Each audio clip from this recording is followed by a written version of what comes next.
Great to have you on, especially considering those things I heard you say at Tolec's conference. I was one of the people who asked you a couple questions. I'm sure you'll remember when I bring them up, and there's a few things that need to be elaborated on regarding the answers you gave, but that's going to wait a little later in the show because All right. it's only fair if I give you guys the opportunity here to introduce yourselves and what you do. I do have your sites up, Official Whitehead Intel, that's deepdisclosure.com, and also divinemsm.com. And don't know the extent to which I'll need to use them, but I also got a notepad here to jot down a few things. I hear you guys say anything that I feel needs elaborating on. So without further ado, I think well, problem with having three people on a show, sometimes one person interrupts the other and we can't really agree on who should be talking at the exact moment. So I'll let you guys work it out anytime that you guys find No, we're yourselves. pretty good at that. Okay, We don't typically have any problem with that. all right, Yeah. that's reassuring. So without further ado, why don't both of you introduce yourselves and tell us who you are, what you do, how you get the knowledge that you got, because I was very impressed with the things you had to offer, wondering where do you guys get this information. So if you're willing to expose that, by all means do.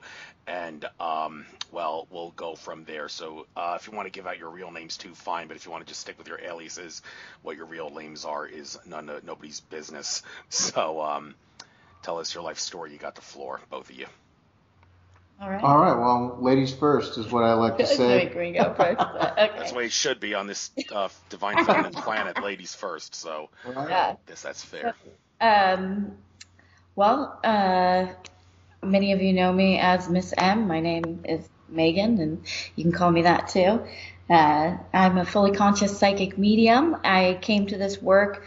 Um, well, I got pulled into active duty about 6 or 7 years ago when I met a medium who activated my gifts, and and over a period of time, I started being taken by some inner earth beings and kind of updated on what was going on in the liberation movement, what my role was within that movement, and what I needed to do over the next few years to fulfill that role. And so it took them a couple of years to convince me to do this. It's kind of an interesting thing because a similar thing happened to my partner here, where you have to like re-agree to what you signed up for when before you came in. So they eventually convinced me to do this work, and it was through a process of having me remember who I was in past lives and why I had been called to do this work. And I had eventually uncovered three of my previous personalities with working with other world-renowned psychics and doctors that study reincarnation to validate some of these crazy things that they were telling me. And through that research, I was looking for something that linked some of these people together that seemed to be linked to my soul lineage. And so I found a book with three of my previous personalities depicted on the cover, and it was written by my partner here. And so I purchased the book. I started reading it. It was just deeply resonated with me, and I knew I had to find him. So I reached out to him, and I had to search pretty uh, hard to find him because he uses a pen name and he didn't seem to have anything on the internet. So I eventually found a place where he was posting videos that went up recently. I think it was on Google Plus, and I started commenting on the videos to get his attention, and he responded. He sent me an email, and about a week later, after talking with him on the phone and having a deep recognition, he flew out to the Bay Area where I was living. I was working as a high-end hairdresser and an educator for an international product line at the time, and I was just ready to leave all of that behind to get started on this work at the prompting of the inner earth beings. And once I finally met my partner here, I knew exactly what I was supposed to do. So that's about the time that I got introduced into the world of high level banking, financial global reset, Chinese elders. None of this was really something that I knew about before. I had always been an awakened person, and I knew about um, let's say the deep state for many, many years before this. However, I didn't know my role within removing that or taking that down and switching it. But like many other people, I was born with this programming to take down the systems and reestablish them with something that was better for the people. And so it was always this kind of like yearning and knowing that I belonged to a world outside of the one that I was living in. And so finally that world kind of collided with mine when I met Matthewis and started doing the work with him. And so the way that I work now as a member of the Alliance on the ground is, many of us, we wear many hats because there's a lot of stuff to do. But I'm in contact with the galactic beings that are working on our behalf up above and below, and I receive information from them via a telepathic channel in my head, and I deliver mission critical information to the Alliance here on the front lines, and we are predominantly focused in the financial sector of the Earth Alliance, of the liberation movement. That's where most of our work occurs, aside from the fact that we've also been collecting projects that are waiting to be funded by the work that we're doing. So projects that people downloaded to help humanity. We also have been, over the last few years, meeting people, cataloging these things and preparing to launch them for the world. So that's a little bit in a nutshell of how I got involved in doing this work. And now it's your turn. All right. I was chuckling to myself because when I first met her, I was telling her all this stuff, which must seem pretty crazy to somebody that, hasn't heard it before. Relevant to elders and trading platforms and high-level banking and all this kind of stuff that I've been doing already for a couple decades, frankly. And anyway, so starting at my beginning, I had similar things happen, whereby I was waking up at an early age and I was in communication with, first it was Ascended Masters. They were talking to me in my head. We went through a process where they really convinced me that things were so. And part of that process was the number synchronicity that was happening that was undeniable.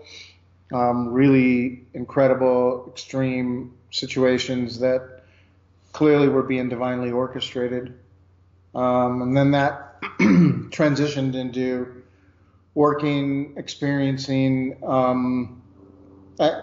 extraterrestrials, I guess we would call them at the time. I have experienced some pretty amazing things going on board motherships and having meetings with them on the ground, in wakened state. And so I also was remembering a lot of my past lives and very detailed recall, which led me to writing my books, The Seventh Seal, Hidden Wisdom Unveiled. And of course, I've been making videos, releasing more of that. I thought I was going to write a couple more books, The Lost Key and Divine Codes, but I haven't had time to do that. So I've been, releasing videos that cover the content that could, whatever, be in those books. I also have Hollywood interested in telling stories around this content, which is funny enough how I got into the banking, because I did have an IT career. Like, for example, I went to work at the Pentagon when I was 23 because my dad invented this particular computer system, and worked at the Defense Intelligence Agency, Small Business Administration, all these other Fortune 500 companies like Nike, and worked for Welfare California, New York, and airlines and all that. And so when I felt like I didn't want to follow in my father's footsteps anymore, I moved to Hollywood, and I was trying to make movies about my content, about the things I was remembering, particularly pertaining to the Hall of Records. And anyway, that's how I ended up, getting brought into this new banking system because serendipitously or divinely, orchestrated, the synchronicity was that I got put on the phone with the guy that was the chairman of the new banking system. And we proceeded to activate a new banking system, which was going to occur in 2012. We had 102 countries on board with treaties, and we had all the Chinese Elder Gold and the back codes and everything necessary to do this. And then we, got stopped by the cabal, and our top partners spent time in jail, and they are out of jail now. And so we've been orchestrating everything again now. I guess that kind of brings us more current. But there's, dozens and dozens of stories about unusual things that I've experienced that have brought me to this point. But I guess probably the most important thing is I knew that I really wasn't from here and that I was on a mission. And so I've been tenaciously,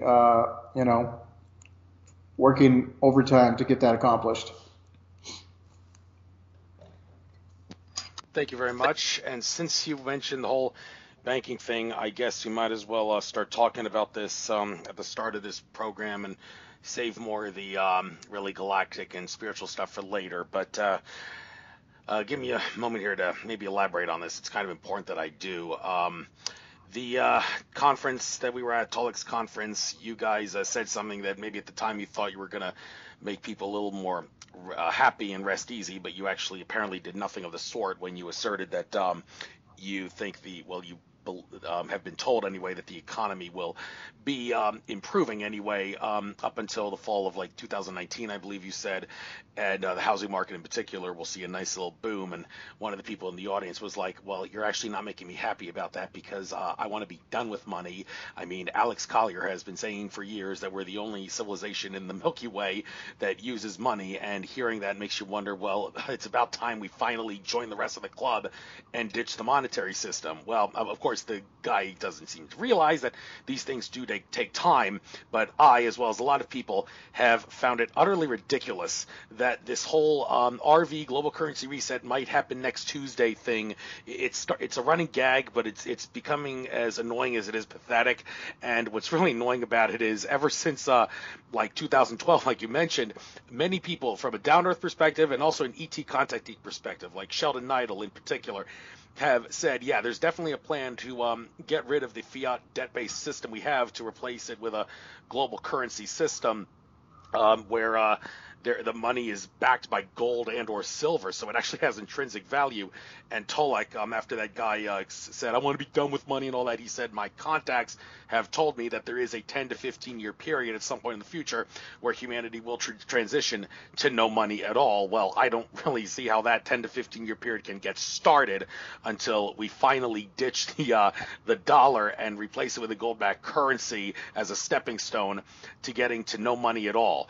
Now I'm going to get into some other issues about this in a little bit, but exactly what are the excuse that I've been getting from people like James Gilliland, who at his recent ESETI ranch, I told him that in 2016, shortly before Independence Day, somebody asked him about RV calling into his radio show, and he said something big is probably going to happen by Independence Day. Well, this was Independence Day 2018, actually, I should say. In 2017 was a show, and Independence Day 2018 had come around when I was at ESETI, and I told him, okay, James, you're a year behind schedule. You have a lot of explaining to do. What's the freaking holdup with this RV thing not manifesting when you and all the other people say it is expected to be by then? And well, the excuse he gave was the bankers and the rest of the cabal refuses to surrender. Well, I find that to be a lame excuse for not having RV come out. I'm going to get to why in a little bit.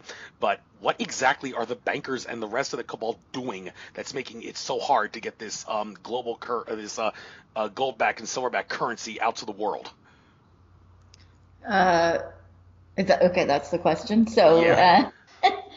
Well, one of the issues that we've run into is that they're still in control of the current banking system, and so including the like SWIFT system or the FedWire system, which is the way that you would move large sums of money right now about the planet. So this is the only current option that we have, and so we've run up against the issue of trying to use that system and then using their power to either disappear the money while it's in transit or take it when it lands on the other end and, use something like the Patriot Act to call it suspicious activity and use that as a way to take the money from us. So what we've done is we've secured funding for humanitarian projects and for this financial global reset, but it's not what has been reported to the public as far as an RV goes or a GCR or anything like that. It's never been intended to have a public exchange of currencies. Do you want to add to that? Sure.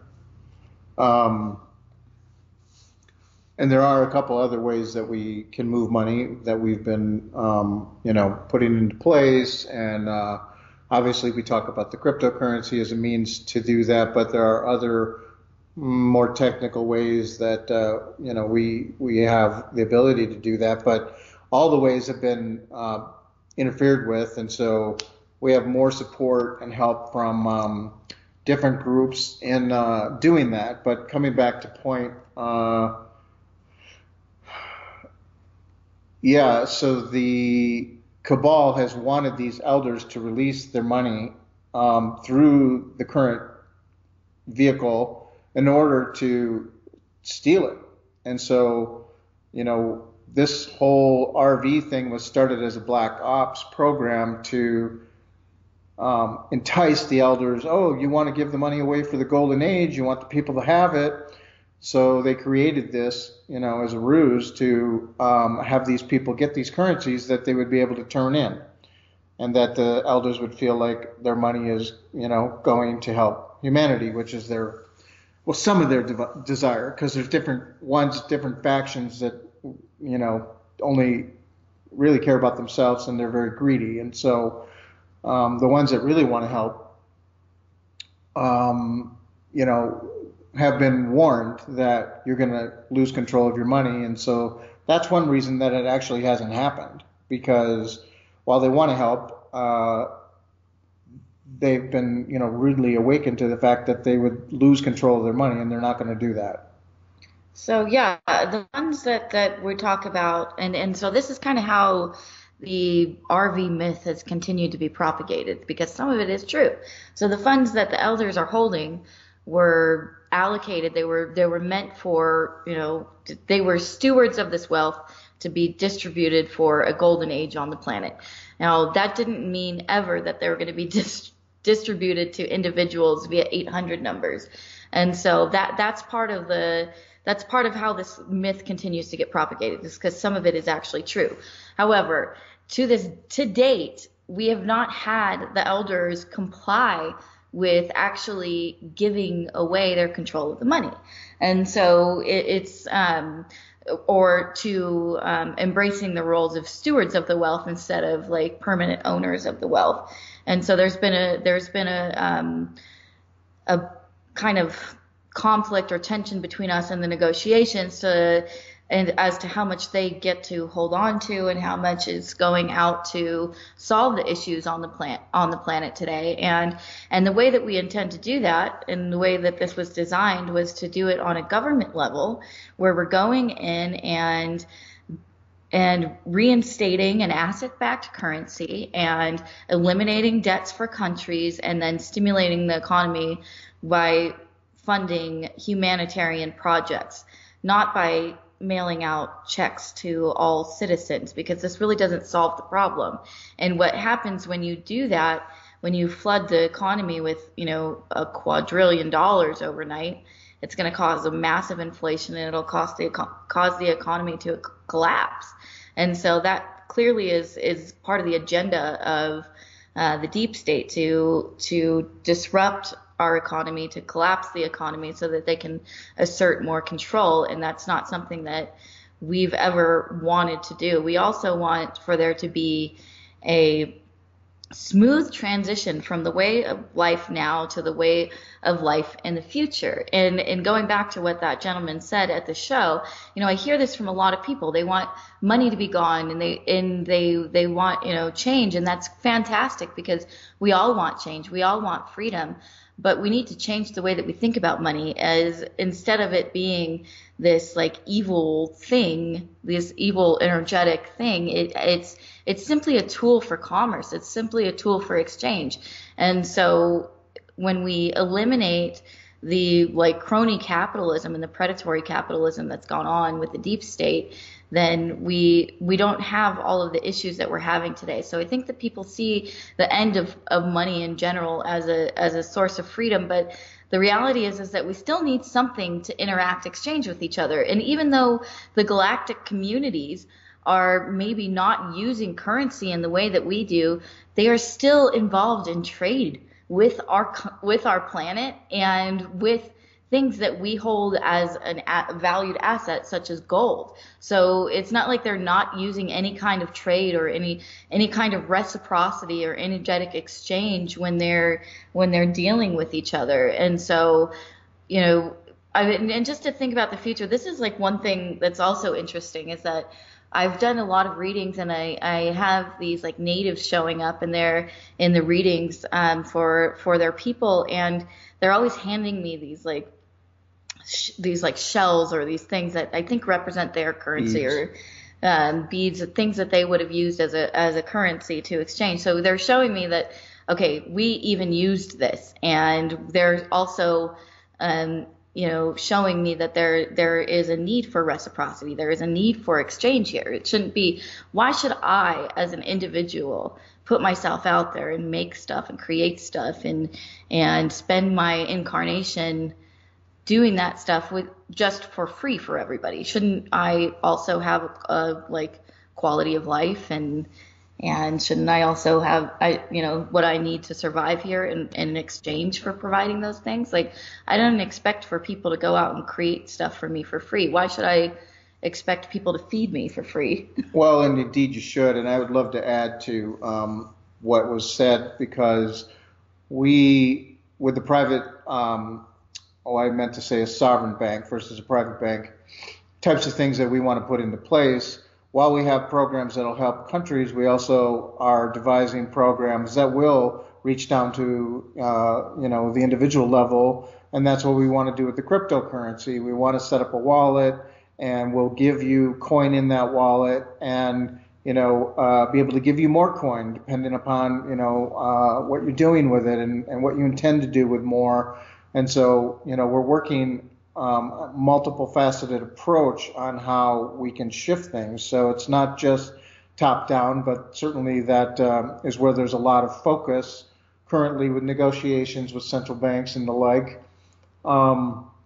So we also believe in a meritocracy as a society, as a way to thrive. And so as we move forward into a golden age, the things that we value shift, the things that we assign value to shift. And so, but there still are things that we hold high as a people. And a meritocracy really reflects the ascension process that we've entered into as third dimensional beings. Yes, and maybe my memory isn't right about this, but after that guy gave his little rant about how he wants to be done with money, I believe you, Miss M, did actually say something to the effect of money's going to be around for a while. Okay, well, hold on a minute here. Pluto and Capricorn, we've all heard that that's supposed to signal the destruction of everything that's not in humanity's best interest. And Pluto and Capricorn ends around 2024, around the same time as that eclipse that's going to cross America from the southwest to the northeast.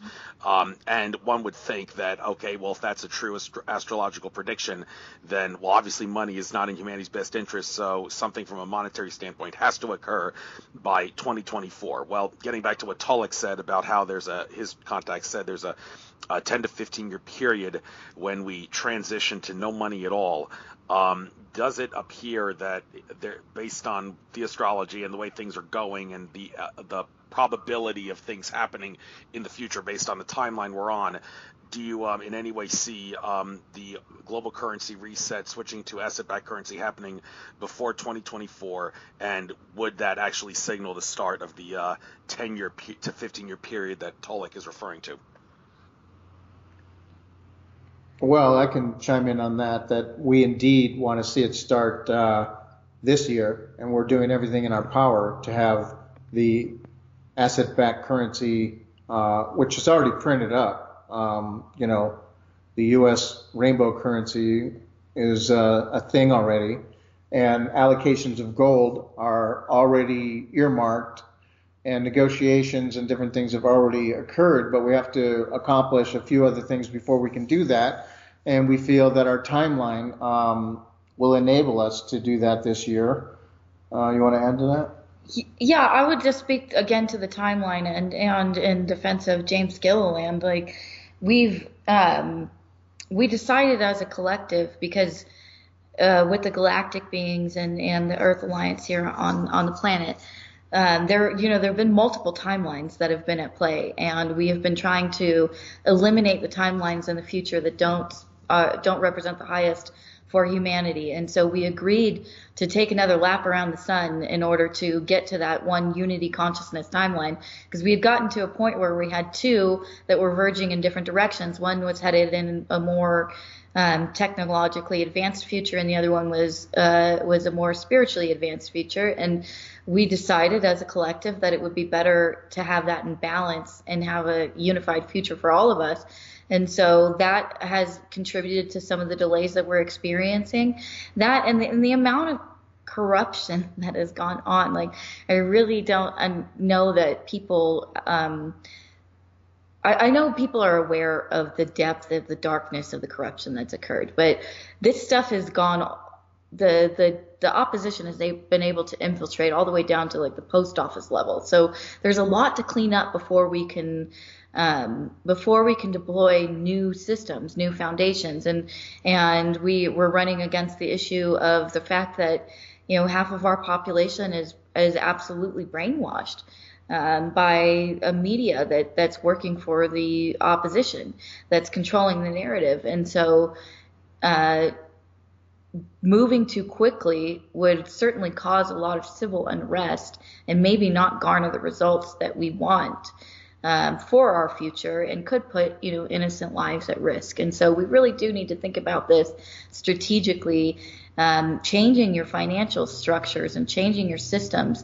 It causes a lot of upheaval, and so we've got 7.5 billion people to consider when we're making these decisions and making these transitions happen. Yes, that is true. And one question, though, I want to ask you about the best way to prepare for something like this.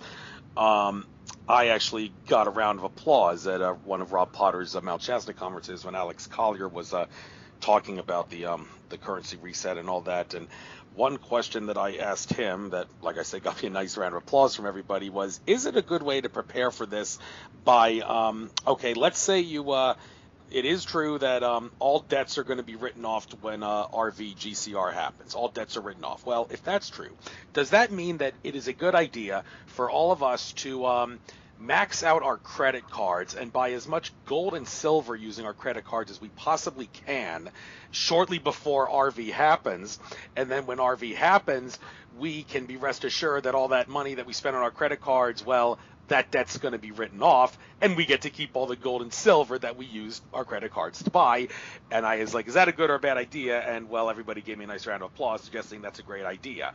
But in reality, if someone were to actually do that, would you actually be forced by someone to give all your money back and all your, I should say all your gold and silver back because you cheated, and you can't get something for nothing like that? And if you're not going to pay off your credit card debt that you paid, then, well, you can't keep the gold and silver, and the whole thing about debts being written off wouldn't apply to you.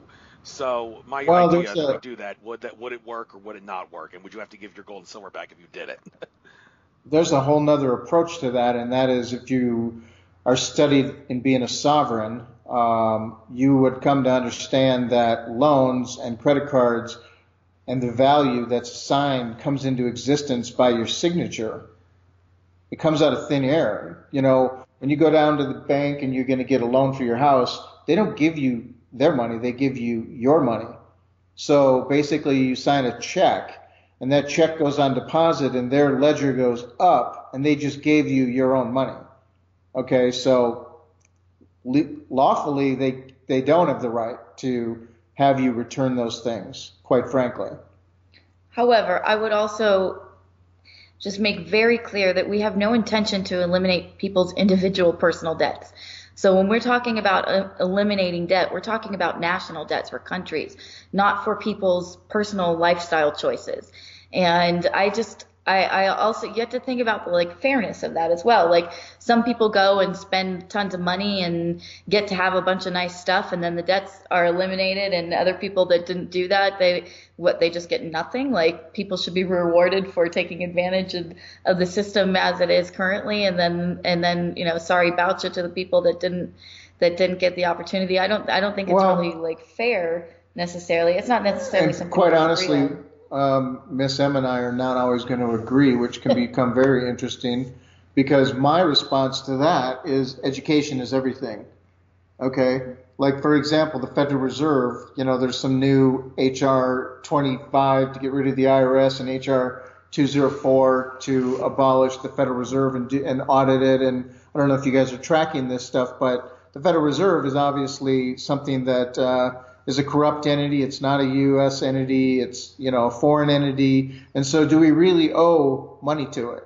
If it could be shown that it was all, a ruse to take money from us and collapse our country, anything done in fraud is fraud. And so that debt should be able to be abolished as well. And so, it's really a point of conjecture.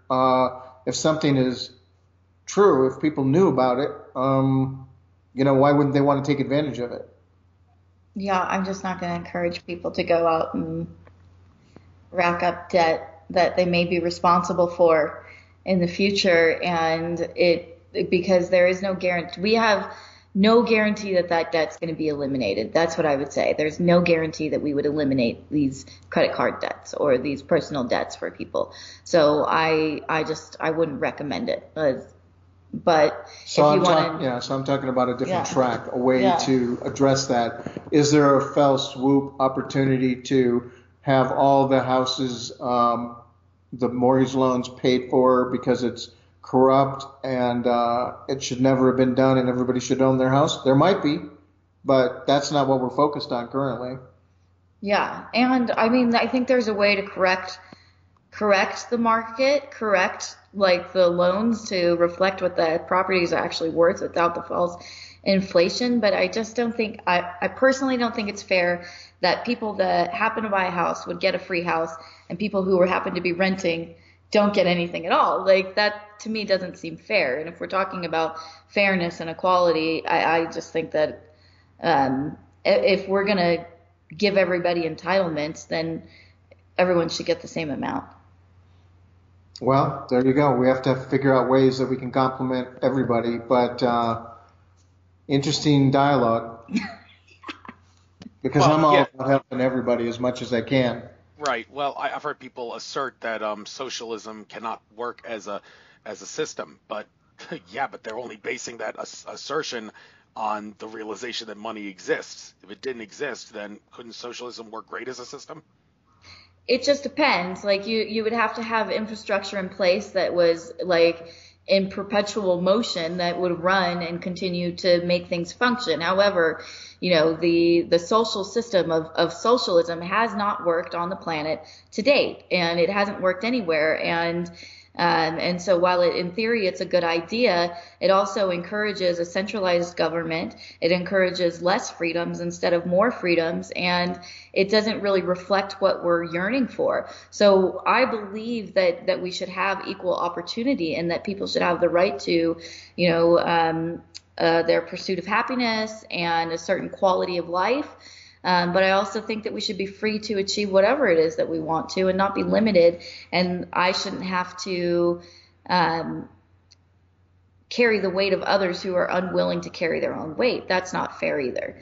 And so, yes, if we're living in a utopia where we eliminate things, and that's kind of some in the direction that we're going in, and some of the technologies and things that we're planning to deploy over the next decade will eliminate some of people's personal financial struggles, because we can, create that as part of the infrastructure, like eliminating some of people's monthly bills, like their insurance and their cell phone and their Wi-Fi. We have technologies that can seriously reduce or significantly reduce those costs on a monthly basis and eliminate some of them. So those things will improve the quality of life of people. And I think that when people are kind of fantasizing about this RV thing and wanting all these millions of dollars, they're thinking about the society that we live in today and the fact that you would need those kind of things to really have like true freedom and comfort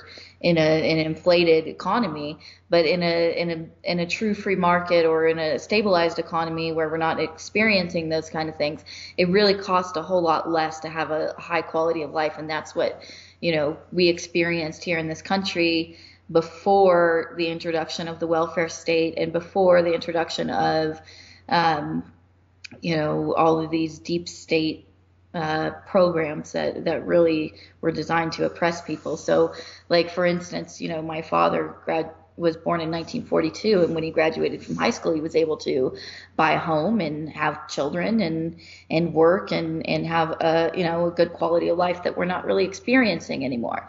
And so it's not because capitalism in itself doesn't work, it's because it's been manipulated and it's been corrupted by a small group of people that we need to get rid of. Yeah, and what can we do to get rid of them? Well, that gets into something else that I need to speak to you about, especially considering that I asked you about this directly at the conference. And I often think maybe no human being on planet Earth knows the true answer to this question. You have to ask the higher level entities of consciousness, the ETs and such, this question. But I think maybe you two may be the best ones to ask it out of all people in the world, because, well, I'll explain that in just a moment here. Here's the deal. I pointed out before I asked you my question, that Ted Marr at a conference in July, it was June actually, 2016, a couple of people at that conference in their presentations pointed out that there are plans in place to have Edward Snowden and his colleagues in the whistleblower field expose documents which would show, for all intents and purposes, that the 9/11 truth movement was right all along. Well, when I ran into Ted Marr at the Conscious Life Expo in 2018 in Los Angeles, I asked him, okay, it's been 2 years since those presenters said that, so what's the holdup? Why haven't those 9/11 documents been released? And he said, reluctantly, he didn't really feel comfortable answering this, but everybody in the audience pressured him to, we want to know the truth, please tell us, we can handle the truth. He said that the powers that be have asserted that they will murder lots and lots of innocent people if Snowden exposes those documents.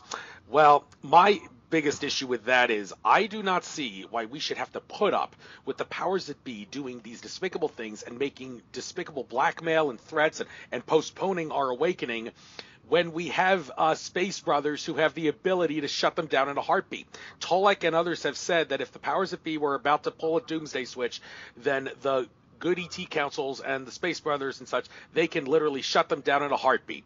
Well, that raises the question, if Edward Snowden were to ask the space brothers if he believed in them, and if he asked them, excuse me, I've just been threatened by some people in the deep state who said that if I expose these 9/11 documents, lots of people are going to die. Could you please do me a favor, space brothers, and restrain the powers that be so I can expose this and not have to worry about any blackmail or blowback or any people dying as a result? And not only that, Tolec pointed out that after he gave his talk on Alfred Weber's 2011 radio show program on Exopolitics TV, he gave the locations, Tolec did, of the undersea and underwater reptilian and gray bases, and he was contacted by someone in the NSA on his phone saying, we know you appeared on Alfred Weber's program to give these precise location of these bases. If you don't shut up, you and your wife and kids will be dead. well, Tolec did give in to the threat, but I'm asserting, well, why'd you have to give in to the threat? Couldn't you have just asked your Andromeda Council contacts, I need some help, I've been threatened, could you please restrain the bad guys and the powers that be so they can't murder my wife and kids if I keep exposing this? And this does sort of tie into what you've been talking about, the whole RV thing being postponed because the bad guys are like preventing you from making it happen. Well, why don't you ask the Space Brothers, don't let the powers that be restrain us like this so we can make RV happen overnight? Well, I asked you if we were to ask our Space Brothers to restrain the powers that be, would they answer our plea? And your answer was, well, unfortunately, because we live in a free will universe, it's not that simple. Well, I do have a problem with that response. And the problem I have is that we also live in a natural law universe. And I cannot for the life of me understand how one can have the right to use free will to violate natural law. And consequently, I think that our Space Brothers and ET Councils have a duty, an obligation, and responsibility to act as the good cop on the block and step in and intervene and answer our pleas to shut down the powers that be so we can speed up the awakening of humanity and whistleblowers can expose stuff and nobody's going to have to worry about the powers that be doing anything.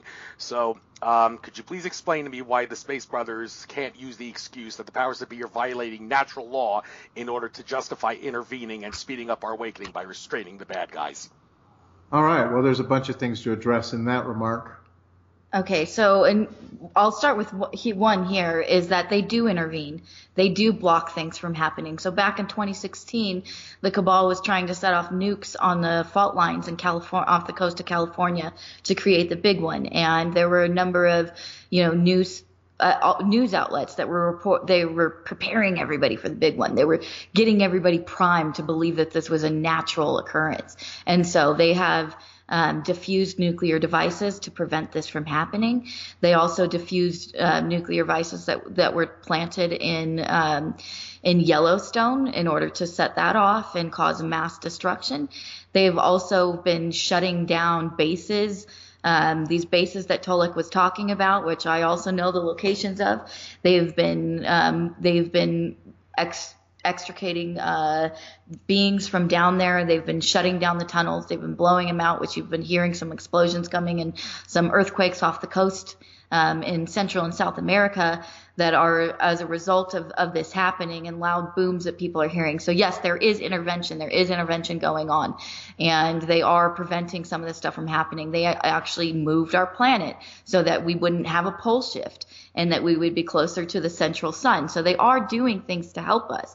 But there is also personal onus, and we are here to save ourselves, not to be saved by them. They are us, we are them, they're here in assistance, but people also need to take responsibility for themselves and their actions and their thoughts here on the ground because they're contributing to this happening or not happening. And in fact, it's very much contingent on the collective consciousness of people for this to be a reality for us. Like, that's the reason that we've done this so many times, is that 6 times previously we didn't tip the scales of consciousness on the planet in order for us to move into a higher level of consciousness and to a higher frequency into a golden age. So we reset the clock and tried it again. And so the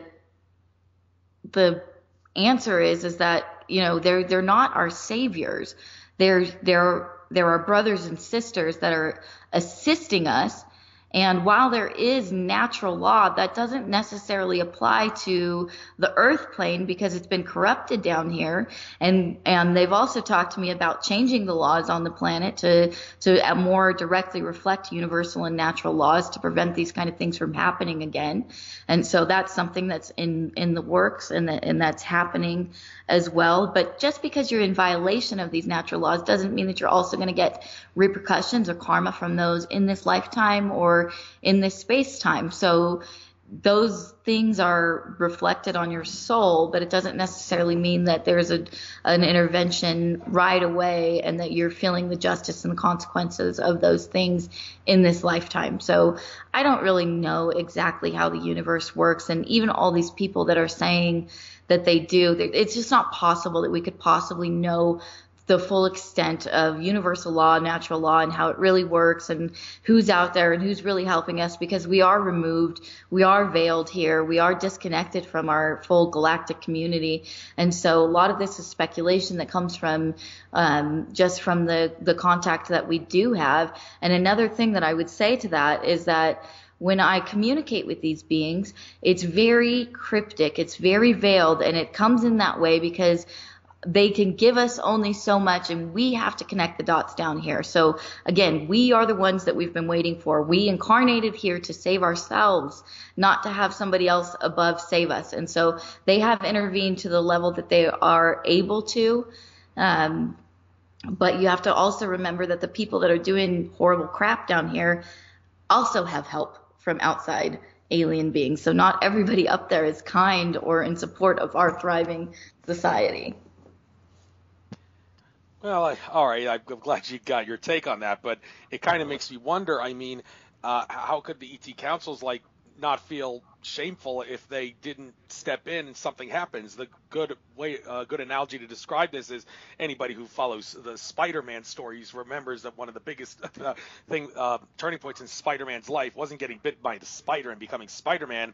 It was actually shortly thereafter when he saw a crook running down the street, and the police officer said, "Spider-Man, please help me, stop the crook." But Spider-Man just stood there and let the crook get away because he felt society has shunned him, and he wants to show society, this is your punishment for shunning me, so I'm not going to help you out. And the police officer was like, with your powers, you could have stopped that guy instantly. And Spider-Man said, "Well, that's your job. I just live these streets." Well, he realized that not stepping in and intervening was a mistake, because that same crook showed up at his aunt and uncle's house and murdered his uncle. And Spider-Man, after cornering the crook in a warehouse, realized that when he saw the identity of the crook, he realized that it was the same crook from the arena that he let get away. And had he murdered him, had he stopped him from getting away, his uncle Ben would have still been alive. Now, I kind of make the analogy of that to what the ETs are doing. When if we were to ask them, could you please hold back and restrain the powers that be so we can wake up faster, and they do nothing, and then people die because the whistleblowers decided, I must expose the truth, I'm going to expose this, and then people die, like the whistleblower and their family and other people too, because they expose that. I mean, you can imagine the whistleblower on the other side when he's crossed over saying to the ETs, with your powers you could have easily stopped them and I'd still be alive, and what's your problem? Are the ETs basically not going to feel any shame or remorse that they didn't intervene, or would they actually feel like Spider-Man did and say, well, with great power comes great responsibility, we shouldn't be just sitting there letting the bad guys get away with this? How do the ETs feel about that?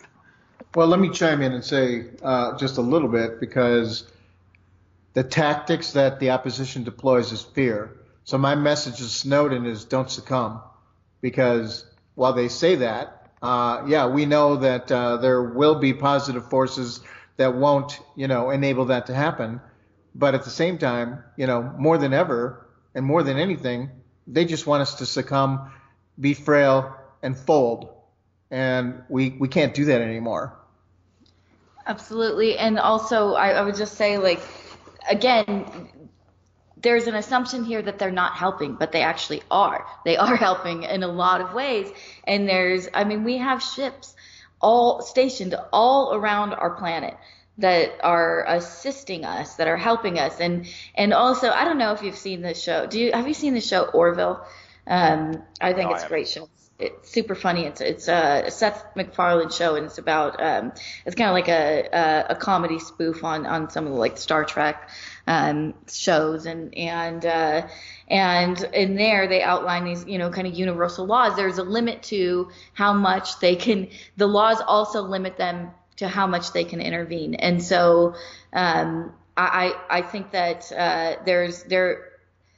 As much as they want to help us, there are limitations on what they can do to help. However, they do also offer us protection. So, our collective group, our group of people, we've been thorn in the side of the establishment. We have been very successful in thwarting their plans and exposing them and usurping their power. And yet here we are, alive and well, when they easily could have killed us a long time ago. So clearly there's some sort of divine protection going on, that they're unable to actually kill us. And Well, what it is they've talked to us about, the ascension process and people waking up and Earth as a schoolroom, and they're not going to let anything interfere in that evolution. And the thing that you were talking about in Star Trek, it's the prime policy of non-interference. And so they've also told us that if enough people wanted the change, in other words, the scale needs to be tipped. The people that are asleep watching CNN that think that Trump's bad news, they're co-signing their own enslavement. So the more people we have wake up, again, education is the thing I talk about all the time. We need to bring awareness. We need to bring information that has people say, hell no. Yeah, when the will of the people reflects what we all want, when we actually all want to be free, and we've correctly identified who's standing in the way of our freedom and can eliminate them, that's when more assistance can occur. So it's all in the collective consciousness factor. Fair enough. All right. Well, with that being said, I guess I've talked about enough fear porn for a little bit. Let's get into the more spiritual stuff now. And in regards to your psychic powers, Miss M, well, you say you describe yourself as a medium and an oracle. Well, the thing about oracle, are you implying that you actually see the future? And if you do, is there any way you can determine the probability that a certain timeline that you see will be the timeline that manifests, or is that not really within your power? I do see the future. I'm shown the future by the beings that we work with. And it's good. I mean, that the version of the future that they've shown me is what, frankly, has kept us on this path for so long. We've seen it. We know it's good. We know we're victorious in this, in the attempts that we're making. Timelines are always tricky for them, and it's because of this. They live outside of our space time, and these are like eternal beings that don't really, so time is relative. Obviously, we know that, and so. They don't really have the same concept of time as us, and so you can see this in a lot of the people that have come before and prophesized. They give you kind of markers to let you know when things are happening, how things are shifting, how things are changing, but they don't give you an exact moment or date necessarily. And so that's kind of the same with them. Like one of the things they said to me in the beginning of this process, when I was like, well, how do I know? How do I know when this is all happening? And they just said to me, you don't need to see a rock turn into sand to know that it was once a rock. Like, the waves of change are hitting that rock until it transforms into something else. And that's kind of what's happening here. They have indicated a couple of things that would let us know when we're reaching these points. And one of them is, talking about the massive solar event that's impending, that's coming our way.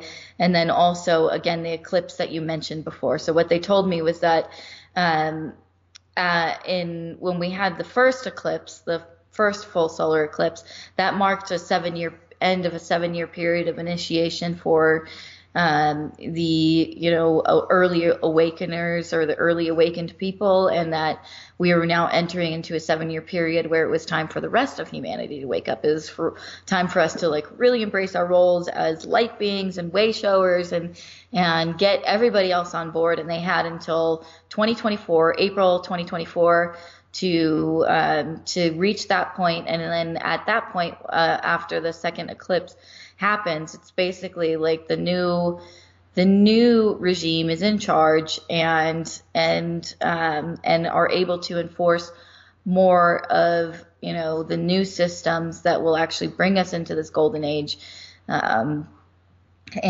everybody's time to wake up is kind of over. It's like, okay, we're done.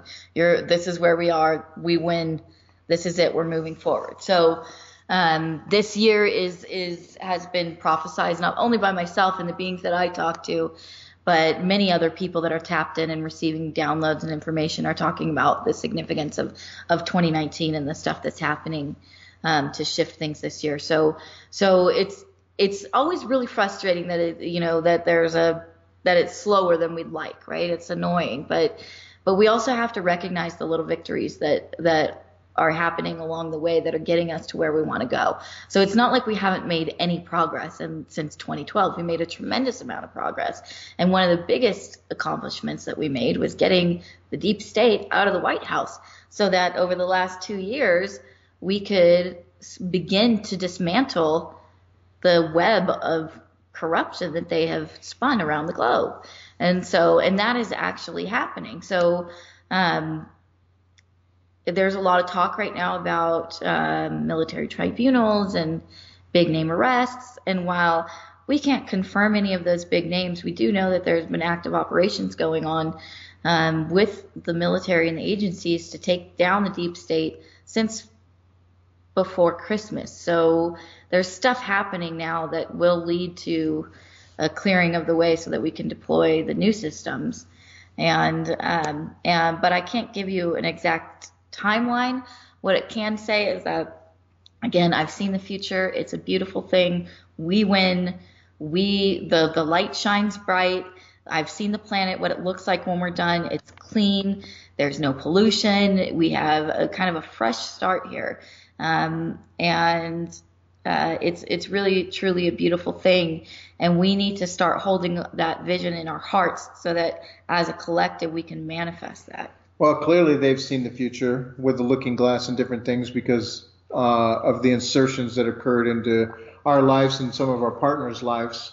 They know, what happens, and they know who does it. And so we know the future is bright, and that we are victorious without a doubt. Yeah. Okay, well, I need to get back to the politics for a moment.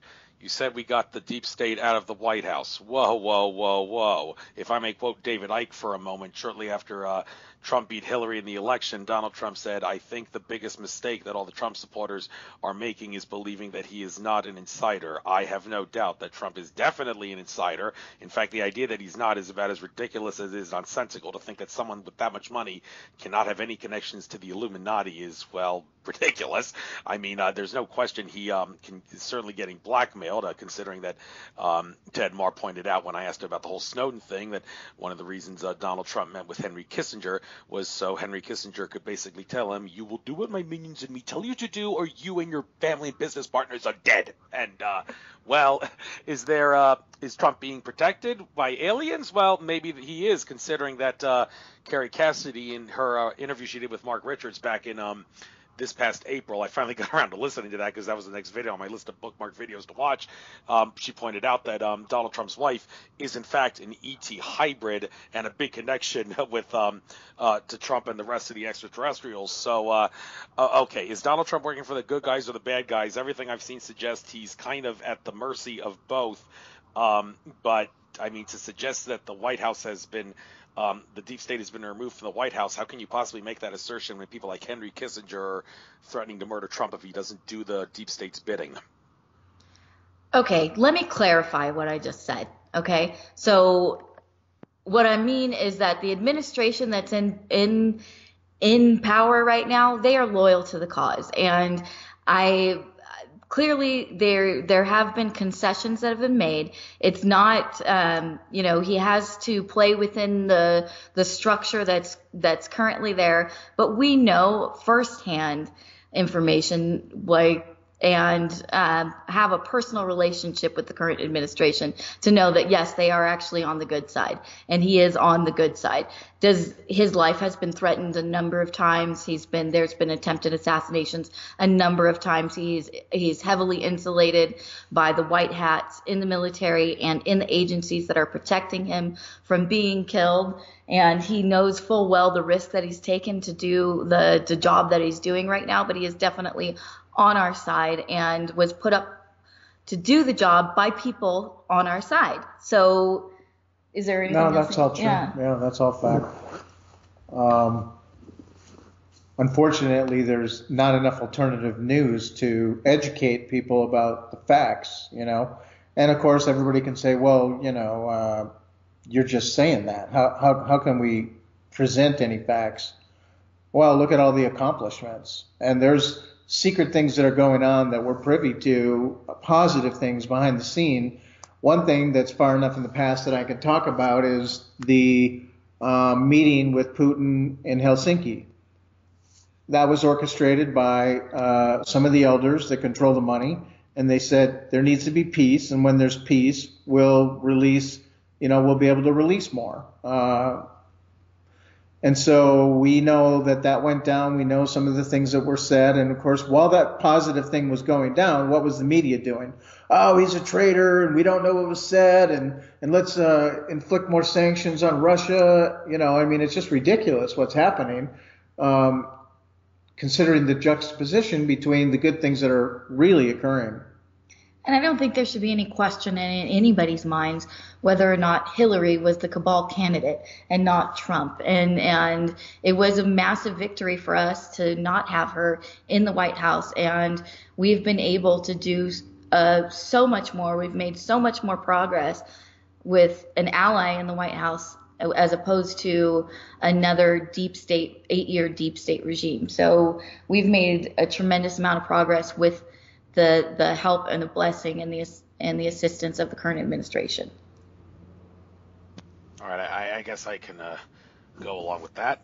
Of course, people like David Icke saying, I think Trump is an insider. Well, it seems like to him, he tries to make a conspiracy out of everything, and that may be one of his flaws, that he shouldn't be doing that.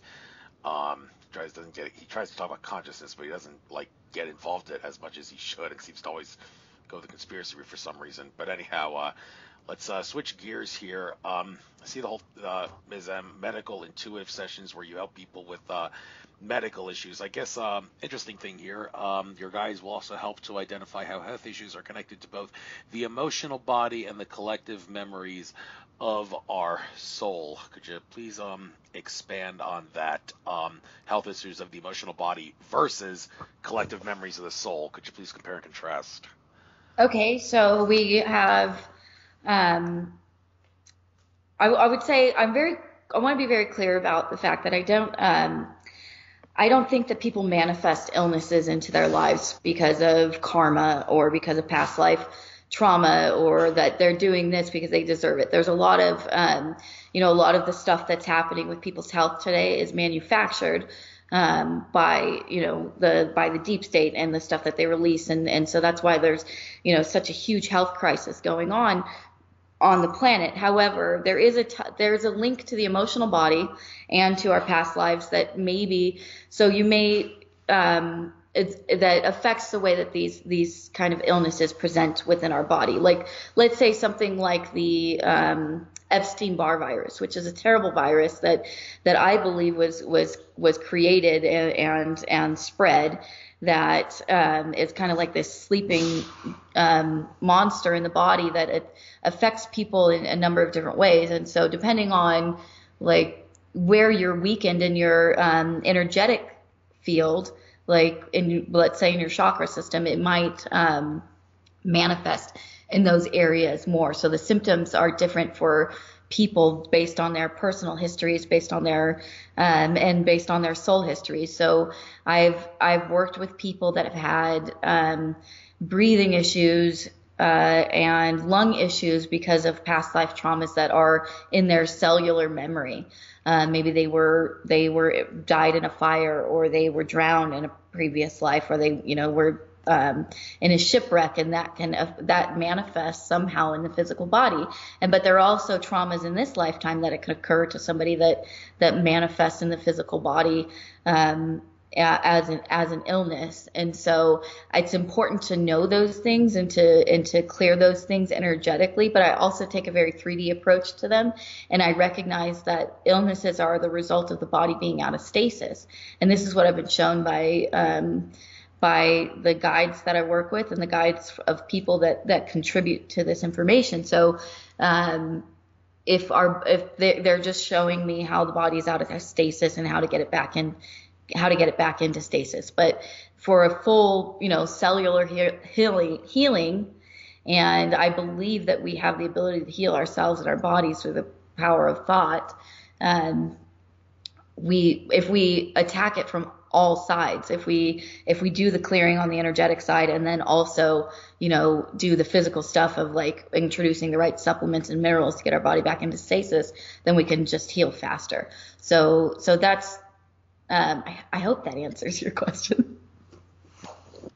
Yeah, I think you did a pretty good job there. And well, when it comes to what the control system wants to do from a medical perspective to harm humanity and keep our consciousness and our healing ability suppressed, I'm sure you and a lot of other people, no doubt, hit me pretty hard, because I happen to go to every other week sessions at a spiritual metaphysics center, John of God healings, even though I've had nothing but positive results, and people who have gone down to Brazil who go there too have said nothing but positive things about John of God. It seems that the majority of people are actually of the opinion that he is the sexual addict that the people claim that he is. It's funny, yesterday, Benjamin Fulford, well, he said this on February 11th, but the UFO's WLG channel didn't upload this till yesterday. Benjamin Fulford, like the last thing he said in his report was, I have gotten reports from people that the whole John of God thing is a farce. He really has done nothing wrong, and the powers that be are just trying to silence him because his stuff is a threat to the system. And just like 2 hours after I saw that, Alfred Weber on his channel uploaded a video where Laura Eisenhower and one of the ladies who kickstarted the whole John of God arrest movement and allegedly got a lot of other women to confess, appeared on the program and was giving her take about the things that happened down there that she claims to have witnessed, and other people have too. And she said, there's no way this is a conspiracy. It would be too what's the word I'm trying to use, combobulate or whatever, to be a true conspiracy against him. Well, I don't know. There's a lot of other conspiracies that have been more complicated than this, and all the powers that be have to do to make everybody keep their mouth shut is to threaten them and say, do what we say or we'll murder you and your wife and kids or something. And I mean, is it really too much of a stretch to say that that woman that Laura Eisenhower interviewed is a fraud who's actually in on the conspiracy to silence John of God? Well, she didn't really look all that emotional and sad in her interview when she was talking about the alleged things that happened, but I'm sure a lot of people are going to come after me and say, how dare you assert these women are lying. But I don't know. We've heard stories of politicians that are a threat to the system, and the way they try to silence them is say this politician is a sexual harasser, and then out of nowhere several dozen women will say, this guy sexually harassed me. This is almost the same exact thing that a whole slew of people come out of the blue and say, this guy's a fraud, when, well, why so many at once? It's kind of suspicious. So, well, I just bring this up because I hear stuff about medical stuff, and, well, it makes for great conversation. Do you guys have any reason to believe that John of God is just being silenced because he's a good asset to the system? And if that is the case, then, well, where are all these women coming from? Why are they going along with the plot? Or is he really an evil guy? Yeah, I mean, I've personally seen some lecherous dudes in the spiritual communities. It doesn't mean that you're just because you have a knowledge of spiritual concepts that you're a high frequency being. I would say that I kind of had an off-put feeling by the whole John of God thing in the past, and it had nothing to do with the accuracy and the abilities of this gentleman, but just the kind of cult following that he had. I think that's kind of like, I think it's always a little bit dangerous when that happens. I think it's not a good balance of energy. But I think it's also really important that today, and especially in today's society, that we don't try people in the court of public opinion, and that we wait for facts to be delivered, and give the guy the benefit of the doubt, and also hear these women out and listen to them. I mean, I heard something like 600 women had come forward that claim something happened, and so if there are that many of them, I think we ought to at least hear out their claims and do some investigating but also I think it's important to reserve judgment until we know the facts. But there's another element of it too, in that this guy's been in operation for a long time, and he's been well known for a long time. So why would the opposition all of a sudden now want to take him down? why would they allow him to work for as long as he has, and then just now come up with some conspiracy to take him out? When I mean, I've known of him for a long time, and I'm not even that honestly fully immersed into the spiritual community because I came to the game a little bit later, and all of my knowledge comes from personal experience rather than following all of this stuff. So I don't know. I think it's wise to just honor that these people are coming forward and saying this, and give it the like honor of investigating these claims. But I think it's important that we don't, try people in the court of public opinion like those Covington boys and Justice Kavanaugh. No, those are wise words. I don't have anything to add to that. Fair enough. Well, let's get into some of the sciences behind some of these other things that you advertise here on your site. Some of the other things I'm seeing next to these sacred geometry things, like the flower of life and a little pentagram here with a flower in it. Some of the things here, sound healing. I've been to some sound healings myself. It seems like the didgeridoo is my favorite instrument for healing.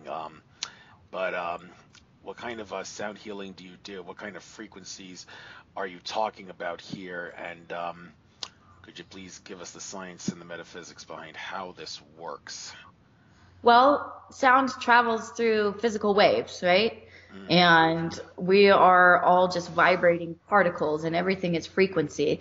And I receive information through frequency. I tune my body to where the information lives, and that's how I'm able to receive it. So I think there's an emergence of sound healing that's going on right now, because a lot of people are a little bit more dense and like maybe not so attuned to the subtle nature of spirit and the frequencies that are surrounding us, and the sound has an amazing way to kind of overcome that, and you can actually feel it physically. So I think it opens people up, and I think it helps them open up their receptive centers in the body for energy, and helps them get online more with their own guidance system. So, music in itself has always been a very healing thing. I think it's a major part of our culture. I think it's a beautiful thing. I think it's one of the most transcending art forms. Like, it causes something in the body called frisson, which is, when you get those chills through your body when you hear a beautiful voice or, emotional part of music. So it's a huge part of who we are in our emotional bodies, and using sound to kind of activate people, clear people. I don't know if you've ever received a sound bath. I know you did the didgeridoo, but if you actually lay in front of the bowls, you'll walk away feeling like you had a massage. So it actually really lightens up the body. It relieves pain, and it can help to tune and adjust the frequencies. And so when you're working with the bowls, each one of them is a note, and each note is connected to a different chakra system in the body. And so it helps to clear and tune those things. And so what I do is I play crystal bowls, and I also do toning and singing. And so I receive songs from spirit, and they come through, my physical body, and there's an energy that comes through them as well. And that's also a frequency shifting or a energy shifting for people. So that's what I'm doing with sound healing. And then Matthias and I work together doing energy work and activations and clearing, utilizing the seventh seal, in which you mentioned a little bit in the beginning of this topic. Oh, yeah. So the ancient mystery school utilized a lot of this knowledge and wisdom working with frequency, and frequency can be connected with numbers as more of a label or a handle to understand them.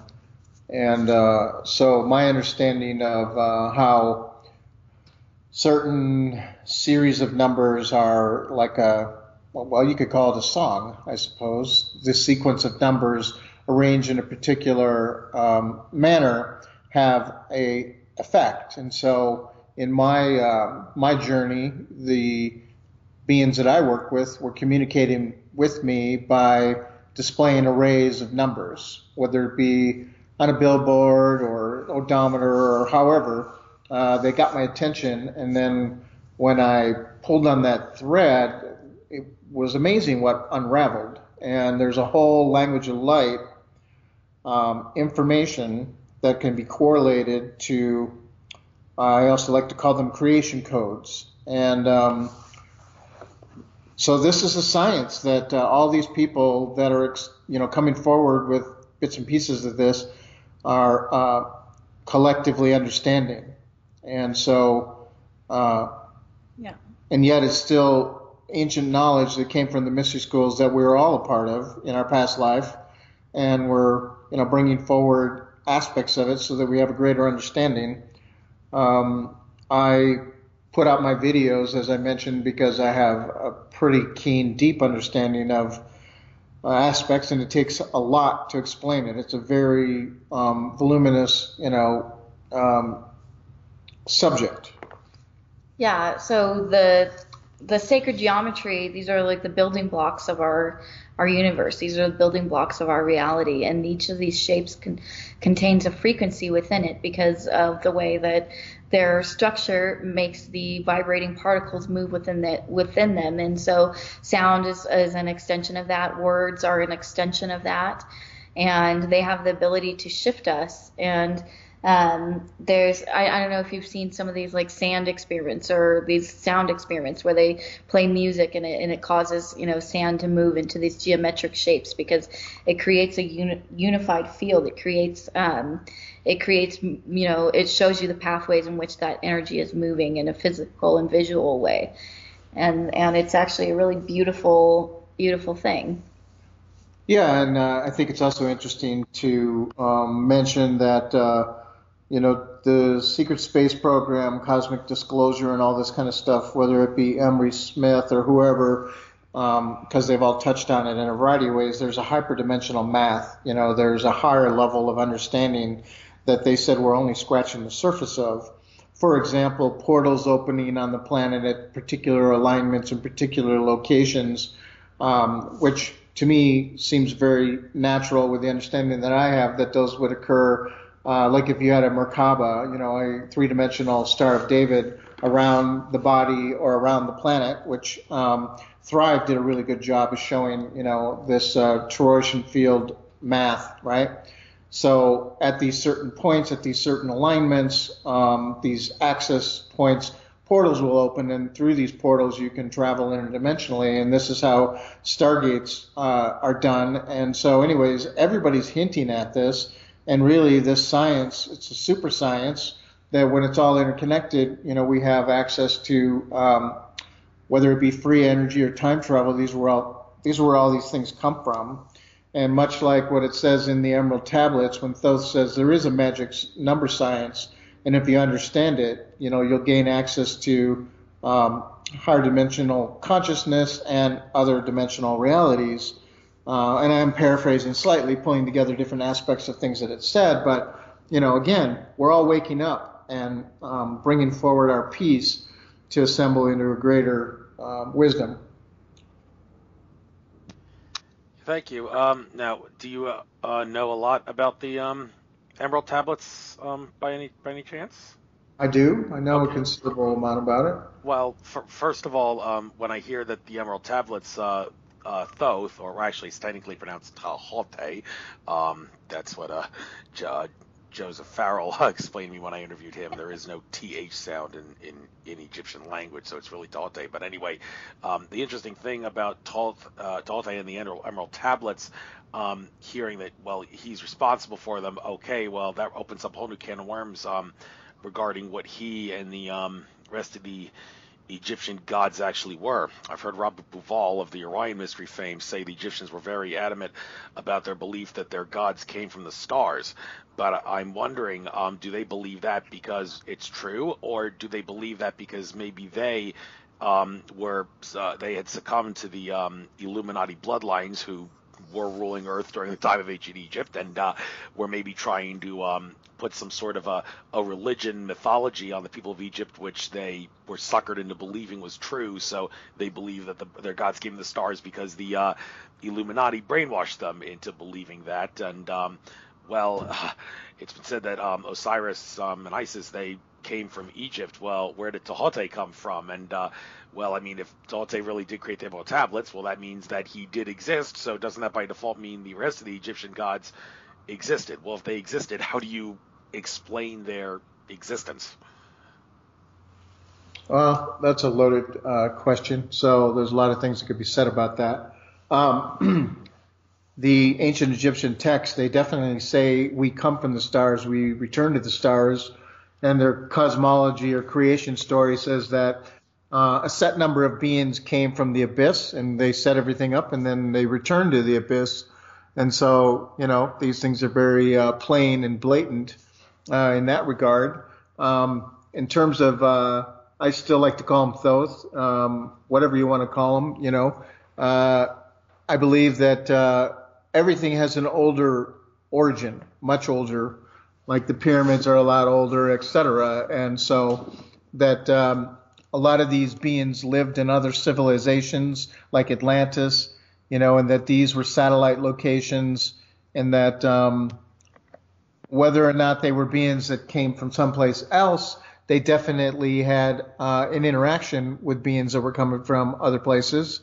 And so different times throughout history, we've been seeded by beings from other dimensions, other spaces, reality, whatever you want to call it. Everything is more multifaceted than we realize, whether it be time travel or space travel. And so I absolutely believe that these beings that had advanced knowledge, whether they were from somewhere else or not, passed on a message that we too can accomplish those things, and that our consciousness is everything, and that consciousness is basically an eternal thing. That when you talk about, let's imagine for a minute that Akhenaten was saying that no, it's all about one God.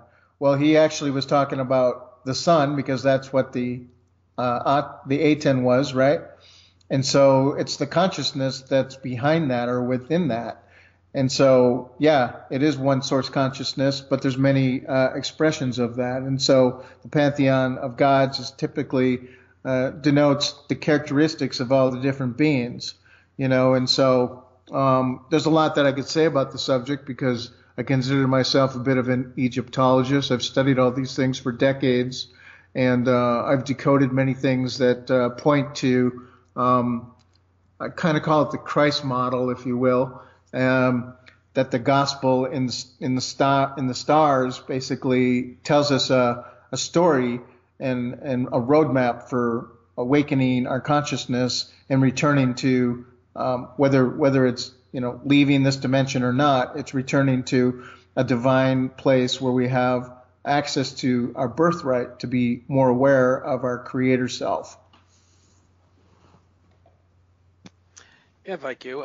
And the Emerald Tablets in particular, because you say you are a little bit of an expert per se on them. So what exactly is the purpose behind why they were created, or is there not one specific purpose, because they cover a whole slew of different subjects? For those that don't know about this, could you explain that? Well, the chapters relate to things like how to wake up, how to live longer, how to attune and follow the path to this higher consciousness, how to, so whether it's a how-to or that it's outlining the opportunity that these things exist, because one of the specific remarks is that you can, attune to this and then ascend to, the roadway beyond. In other words, further references that there are beings beyond and they're more evolved than us. So to me, this is, a necessary communication that expansion is possible. And so without it having been recorded, we wouldn't be incentivized to pursue it. And so while it does say in a couple of examples, like if you sleep with your head to the north and then head to the south. I forget what the exact timing is. Like, let's say you do it for an hour each direction, and you did this every single day, you would live longer by aligning to these, magnetics. And so while there's some of it that's a manual, other aspects of it are, describing how he's communicating with these beings beyond. Yeah, thank you. And also, why use the term emerald? Emerald. A lot of people think of emeralds as being like just a green gemstone of sorts, but do emeralds have powers that we're not aware of? Well, anybody who is familiar with the Sonic the Hedgehog universe knows that emeralds certainly have a lot of powers, but of course that's fiction. But then again, I don't know, maybe the Japanese video game creators know something that we don't. So, what I've heard, and this is not from Intel sources or anything, but my research around it is that the color is green, but it's not actually emerald. It's made out of something that is otherworldly. We don't know what the true composition of it is. Okay. So could he have picked?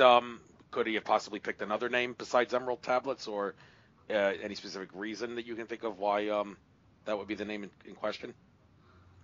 I don't recall that he picked that name as much as we just called it that, Okay. I don't think he put a cover title on it and said, "Here forth thou are the Emerald Tablets." Okay. I don't think so. Fair enough. Yeah.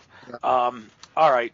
Well, going down to some of these other healings that you have on your site, the divinemissm.com, divine initiation, and there's also a divine initiation package, which is supposed to give you a lot more.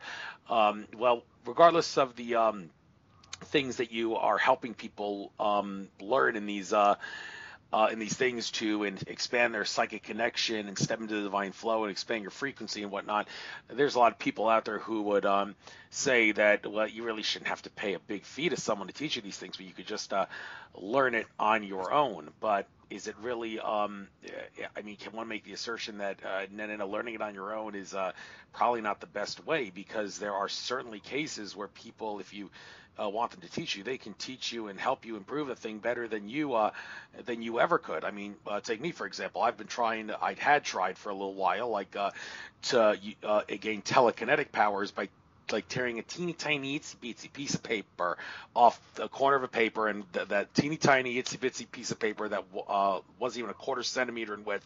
I had been trying for eternity to move that using telekinetic powers, and after trying it for several months, on an everyday basis for at least 5 minutes every day, I finally decided, you know what, screw this. I have no doubt telekinetic powers are real and everybody has the ability to get them, but I got better things to do with my life than to spend at least 5 minutes every single day trying to develop powers when for whatever the reason may be, there's a hindrance in me that keeps me from developing that. Well, had I gotten help from someone else, could I have actually been able to develop that power faster simply because the person I got help from had some sort of a superhuman ability, so to speak, that enables them to teach people and give the people that they're teaching some sort of a power? So in my case, I can't help but ask, what is it that in any given person that doesn't have superhuman abilities, which is basically everybody to some degree, what are we lacking that keeps us from having these superhuman abilities? Is it our DNA not being active, or is it something else other than DNA? And we'll have to explain that. What's your take on to learn these things yourself versus have someone else teach you? Can you make a case that having someone like Ms. M teach you is the way to go? Okay. So I think that it's been my understanding, based on the way that my gift's presented, that some of it is based on what you've done in your past lives.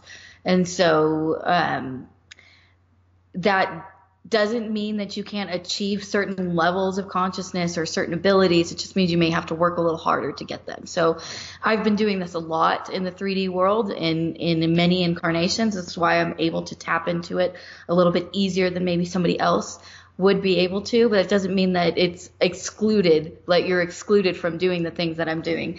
And I think that, what qualifies me to be a teacher of these things is that I'm actually doing them. So clearly I must be doing something right if I'm able to tap into it.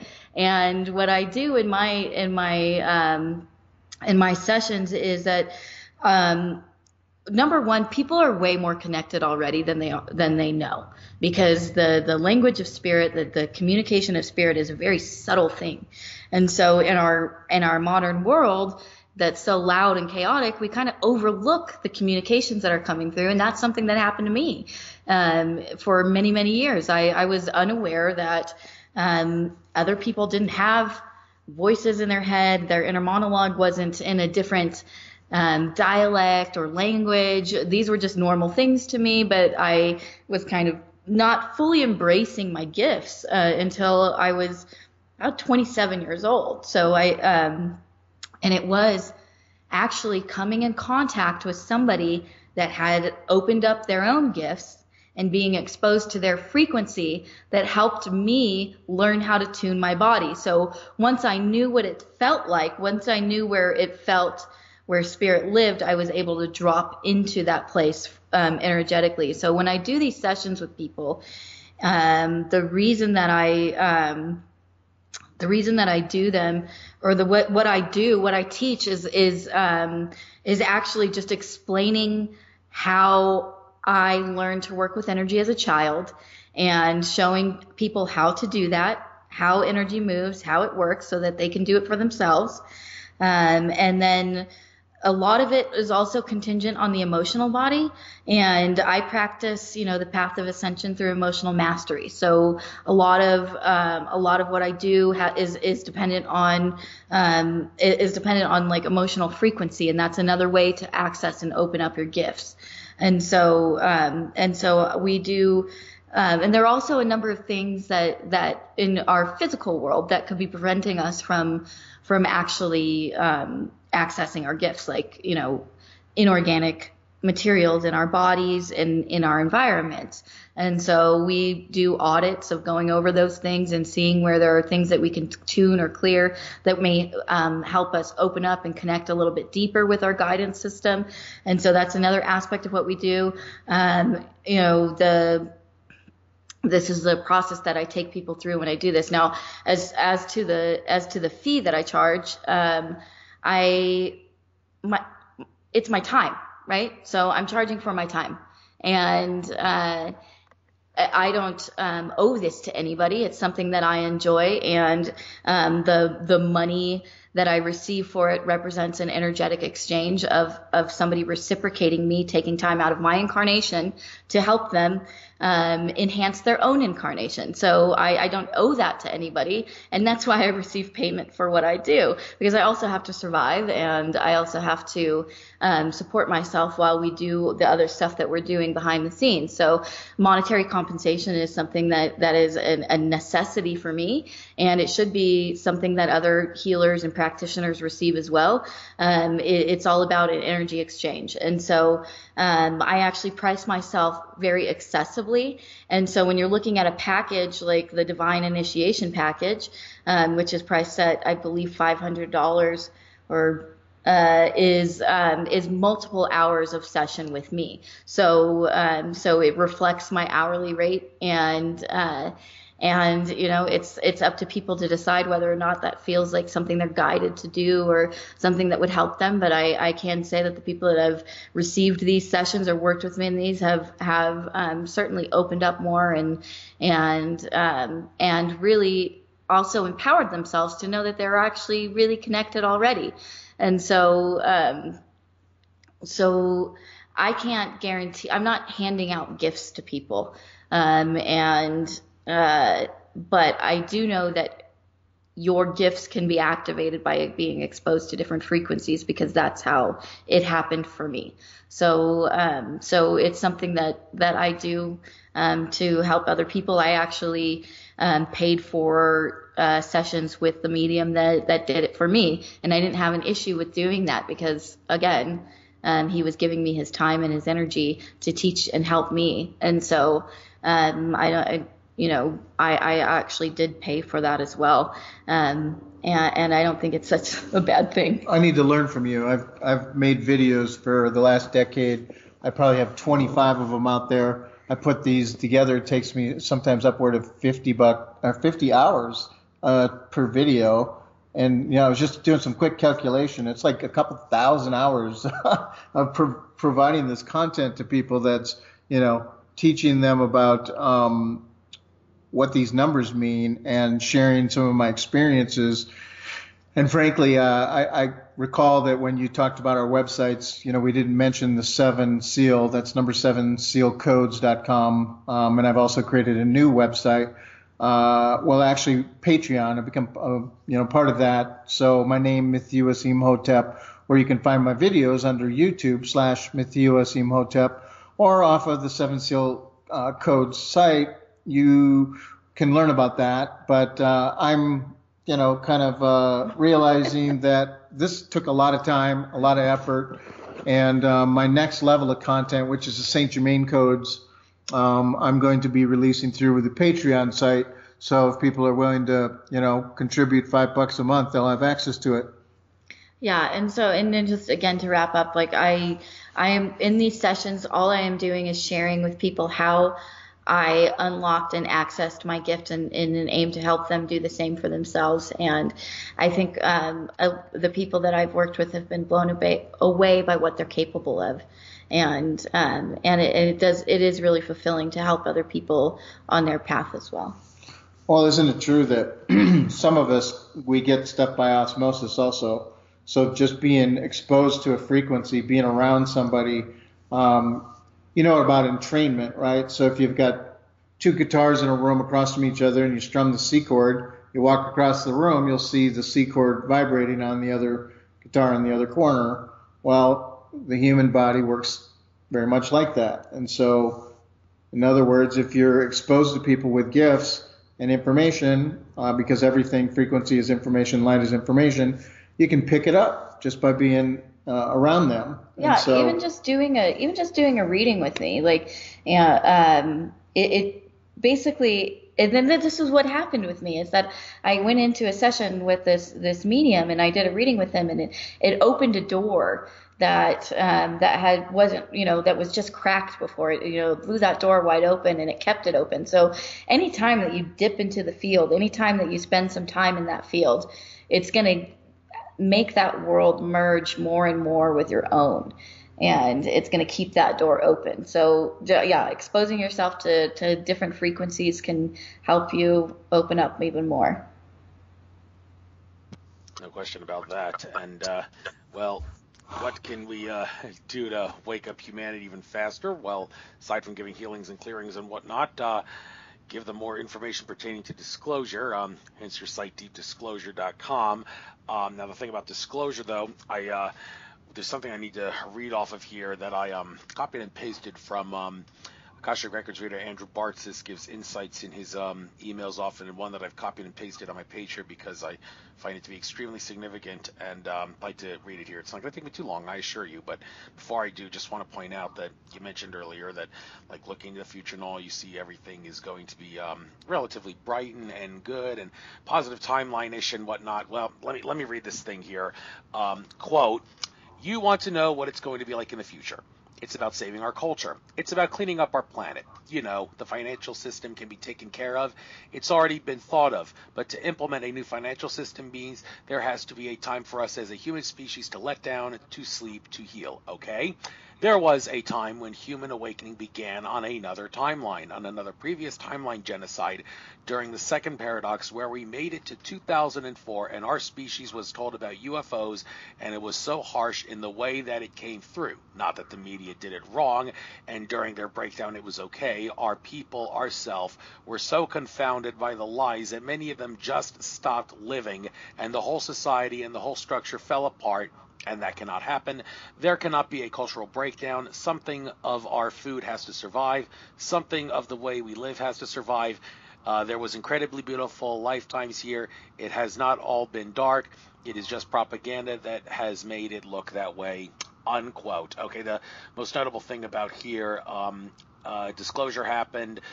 People woke up to the fact that the UFO nuts and ancient astronaut theorists were right all along on this alternate timeline, but society fell apart because people couldn't handle the truth, and that kind of resonates with what Corey Goode has said multiple times about how disclosure is not going to be a kumbaya moment. People will not be able to get up in the morning. We're probably going to have to force people to eat because they're going to lose their appetite, not being able to handle the truth and whatnot. Well, you seem to kind of contradict that with your assertion that everything is going to be positive. Well, okay, when we have disclosure, how can you be sure that people aren't going to like not stop living their lives because they can't handle it? How can you call that a positive timeline? Well, I certainly don't agree with Corey on that, honestly. It's how it's delivered, information, education. We all every day are evolving our awareness, every day, unless you're living in a cave, right? You're being exposed to things and you're being made more aware, you're learning. So I think it's a matter of how it's done. If you rip the Band-Aid off, you might have some people somewhat startled. That's what I was going to say. It's like I kind of ripped the Band-Aid off moment, right? So it kind of is going to hurt at first and it might be a little startling, but it doesn't mean that it won't, the wound's not healed after.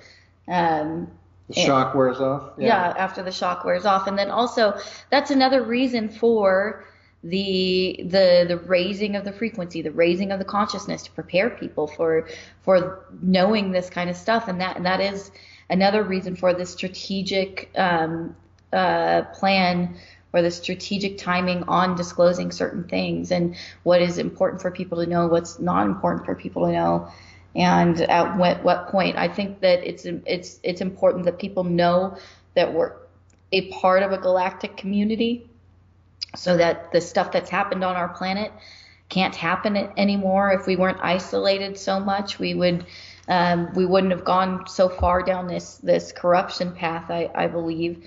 But just because the end of the ride is good and we arrive in a good place doesn't mean that it's not going to be a little bit bumpy along the way. And so these solar flares, these solar waves that are pushing people's consciousness, the galactics keep talking to me about the importance of us getting our emotional houses in order, and so that we can integrate these waves more easily and are not so pummeled by them. Well, in my experience, because I've been awake, if we want to use the terminology, enlightened, whatever, since my teens, and I'm in my 50s now, I've been monitoring the consciousness wave of reality shifting for a very long time. And I've seen a tsunami of consciousness spreading where people are waking up, whether it's, I've had a deja vu, what does it mean, or whatever. I mean, there's all kinds of wake-up formula happening. And one of the underlying things that seem to be a common denominator is they have had a still small voice, where they're like, I kind of thought so, I felt like, and so I think that that's sort of a saving grace, a solace that, we all really do kind of know when you tune in and listen to your heart. Yeah, maybe we are really hopeful and maybe we do tend to stay more in the positive, but it also comes from the fact that we wholeheartedly believe that our thoughts manifest our reality. And so it's our aim to manifest the highest reality for all of us. And that's why we envision that. And that's why we don't accept any other options. Like we want the highest for everyone.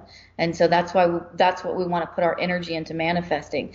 And I think that, that's one of the reasons why we came forward in the first place, is that we're looking at a lot of these alternative platforms and it's a lot of doomsday stuff. It's a lot of nihilist stuff. It's a lot about how screwed we are and how that we have no hope. And when we lose our hope, then we lose our opportunity for change and we lose our opportunity to be in a better world. And so we have to remain hopeful, and there are reasons to be hopeful. There are a lot of positive things happening, and it's all about your perspective. And so we believe thoughts manifest reality, and we're manifesting the highest timeline by focusing on that and bringing that into fruition. Yeah, the more people that believe in the aligned direction that we're prescribing, the sooner it'll happen, the stronger the scale will be tipped.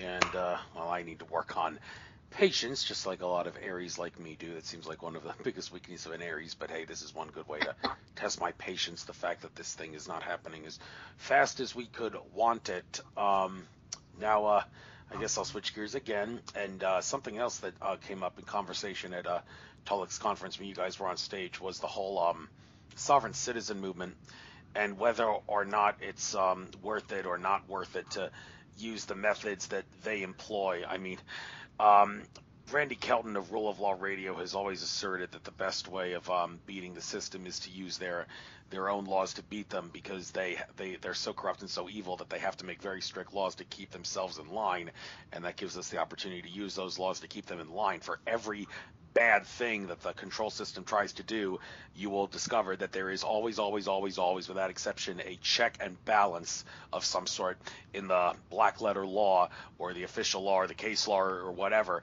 that can be used to, well, in some way, bring to light the fact that they're doing something wrong and hopefully stop them. Now, you mentioned, I remember at the conference, that there are some sovereign citizens who have tried all sorts of methods. Well, sovereign citizens usually don't believe in using their own laws to beat them. They feel that that's not a good way to fighting the system, contrary to what Randy asserts. But I mean, some of the ways that they have tried to use to beat the system doesn't really result in anything. It always ends in disaster.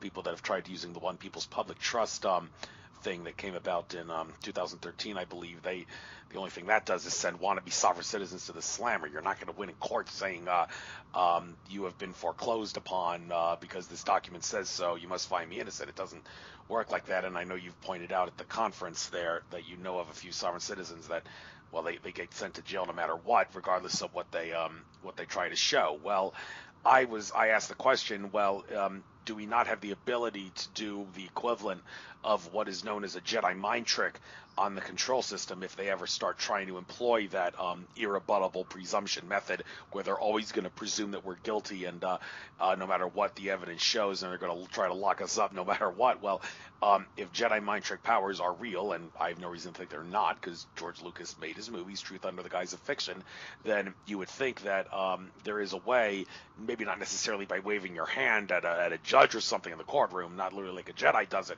but simply transferring your thoughts, because you say your thoughts create your reality. So consequently, projecting thoughts that are commands in a Jedi mind trick fashion should, if you do it right, get the weak-minded powers that be.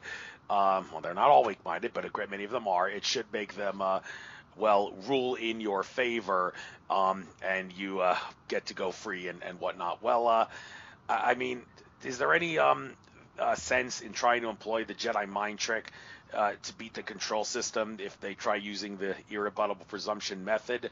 I mean, I've asked you this at the conference, but hey, I just want to bring it up again because I think it's worthwhile. Jedi mind trick to beat the system, is it worth it or not? Okay, well, first you better know that you have perfected that ability to shift something with your mind. So, but I do think that's certainly possible. I've experienced a lot of mind shifting, quite frankly. But to talk more in terms of, you also need to really know your knowledge on that subject. And I do know a lot of people that have beat the system, okay? I do know people that also would say, beat it from the outside. Don't go into that room, okay? Because if you follow the right stuff, you don't need to walk in there and go head to head, with somebody that's programmed to trick you into a contract at all costs, because it's all about contracting. Anyway, I know a lot more about the subject than I lead on because I've been fairly adept at it. And there are factions of our team that are doing incredible things with it. And we'll be talking about that as those become a little more, solidified, like we like to say when there's active operations going on. We don't want to, talk about it until they come to pass to a certain degree. But I can emphasize that those things are real. They really do work, but you have to really know what you're doing. And we have people that really do. And we're looking forward to the kinds of things that we'll be able to share along those lines. But I'm all for Jedi mind trick. But If you can't move a piece of paper, how are you going to move the judge's mind? If I would just say, like, just because you're right doesn't mean it's going to be easy. And that's kind of what we've experienced is like, just because we're correct or morally right or right factually doesn't mean that it's going to be easy to get our way, especially in the courtroom. And so the judges are kind of caution people around it because I've personally experienced the consequences of, taking down that battle and not being prepared to really to win it. And so I just a cautionary tale to people, just to say, like, just be absolutely sure that this is the battle that you want to enter into and that you're ready to win, because I think I bit off more than I could chew in that scenario, and I did face some consequences for it. So well, and that comes back to fear. So if you believe wholeheartedly, completely, that you're in your divine power and your divine right and your, sovereign truth, and you know how to speak that unwaveringly without an ounce of fear, that's when your mind meld is going to, cause the flip of the reality in your favor. And so until you've done that, where you absolutely walk the talk and it's, not an ounce of fear around any point on the subject, I wouldn't advise it either. Yeah, I was not above the fear. I was not above the fear. I was not ready to do what I did, and I got a little bit more than a slap on the wrist, and it was not fun. And so it's scary. I mean, the legal system is a kind of a scary, oppressive thing at the moment. And I kind of grew up in a time where you could have a conversation with law enforcement and have a logical and human connection, and I did not experience that in this situation, and so that was just I was not prepared for what followed, and so I just let people know, like, don't do this until you're ready to take on that fight. Yeah, in regards to people that are taking on the fight, out of curiosity, do you guys really know know anybody who may know the real deal with what exactly happened with Winston Shrout? Allegedly, he was sent to jail for 10 years, but I haven't found anything on the internet that confirms that he is in fact sitting in a holding cell right now of any sort. And he gained a lot of notoriety by saying, aliens told me I won't go to jail, or something to the equivalent of that. It kind of makes you wonder, is he actually not in jail now? Is it possible that he's in his house and anybody that tries to arrest him is going to get confronted by ETs who are actually protecting him? Or would that be utterly ridiculous to think the ETs would actually do that? Well, if they did actually tell him you won't go to jail, would the ETs have actually either lied, or would they have said that because that's the timeline they were looking at, but then maybe eventually they decided, no, you are going to go to jail, but don't worry about it. If you go to jail, that's going to create massive amounts of bad karma for the powers that be, so you might as well smile and smirk when you're sitting in that holding cell, knowing that by putting you in jail, it's going to cause a shockwave of trouble for the control system, just like how when they murdered Gandhi, all it did was speed up India's independence. Is it possible that if Winston Shrout really is locked up right now, it's all it's doing is speeding up the powers of the sovereign citizen movement and everything that goes with it? Do you guys know anything about that situation? What's really going on with him? Well, I have not heard that. There was a time when I knew that people were being approached to testify against him, that they were after him. I know James McBride is out of jail and working on, things at a federal level. I would have to check in. I could learn because I do have some of the highest level contacts in that arena. For example, if you check out War Castles on YouTube, I'm friends with that guy. I don't want to say too much, but yeah, our team and the collaboration of individuals is far-reaching, and so I can find out. That would be nice, I guess. Although it was a big slap in the face to a lot of people when Winston Shrout's lawyer made that document saying basically the final defense, saying, I believe that Winston Shrout is crazy, not mentally competent to stand trial. I mean, all the people that actually follow Winston Shrout throughout all his teachings and all, how could they not take it as a slap in the face to hear Winston Shrout admit he's crazy? Or did he actually admit he's crazy? Was it just that's what the lawyer decided to do, and Winston really had no say in it? I don't know, but that certainly was something that caught a lot of people off guard. I'm sure pissed off a lot of sovereign citizens, saying, I actually listened to you, and now you're telling the whole world you're crazy. It's well, I mean, Well, there you go, succumbing to the fear too. I mean, it's like if they put enough pressure on you, that's why I want you to watch, if you're on this path and you have an interest in it, you need to watch War Castles, One Man's Journey and What He Endured that got him to the heights that he's at now. It's really challenging to not crumble. Yeah, it's one thing to talk about it. It's another thing to be in the hot seat. And like, there's a level of like self-preservation that comes through, and you may have to compromise in order to remain free. And, our legal system is nothing more than a series of hoops that you have to jump through. It's a game that's being played in that courtroom. And maybe that is just a tactic that they used in order to keep him out of jail. I mean, that it's a smart one to use.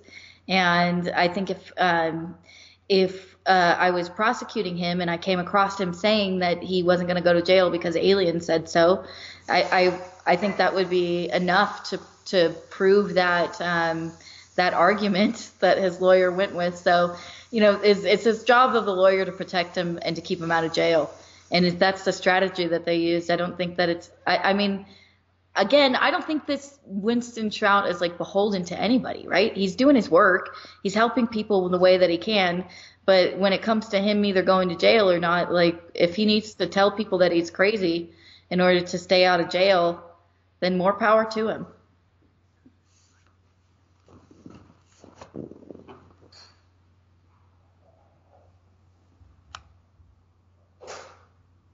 Hello? Oh, shit, I was on mute and didn't realize it. Sorry about that. Okay.